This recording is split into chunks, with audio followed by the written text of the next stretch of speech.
السلام علیکم، آپ دیکھ رہے ہیں کے نیوز چینل۔ خبر شامل کرتے ہیں سمندری سے۔ سمندری تھانہ سٹی کے علاقے میں لاری اڈے کے قریب نامعلوم کار سوار افراد نے روڈ پر کھڑے خاتون کو مبینہ اغواء کر کے 4 لاکھ مالیت کا طلائی زیور، 900 روپے نقدی اور 1 عدد موبائل چھین کر خاتون کو نواحی گاؤں 471 گابڑے گجراتی موڑ کے قریب پھینک کر فرار ہو گئے۔ اس سے پہلے بھی سمندری میں ایسے واقعات رونما ہو چکے ہیں، جس کا مقامی پولیس ابھی تک کچھ بھی نہیں کر سکی۔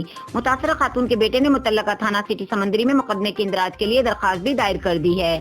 پولیس ہمیشہ کی طرح خاموش تماشائی کا کردار ادا کر رہی ہے۔ درخواست کے باوجود نہ تو ابھی تک مقدمہ درج ہو سکا اور نہ ہی ملزمان کو گرفتار کیا جا سکا۔ متاثرہ شہری نے آئی جی پنجاب اور سی پی او فیصل آباد سے مطالبہ کیا ہے کہ تھانہ سٹی سمندری کے ایس ایچ او طارق امیر کو عہدے سے ہٹا کر نئے قابل آفیسر کو تھانہ سٹی سمندری میں تعینات کیا جائے۔ سمندری تھانہ سٹی کے علاقے میں بڑھتی ہوئی وارداتوں سے سمندری کے شہریوں میں کافی پریشانی پائی جاتی ہے۔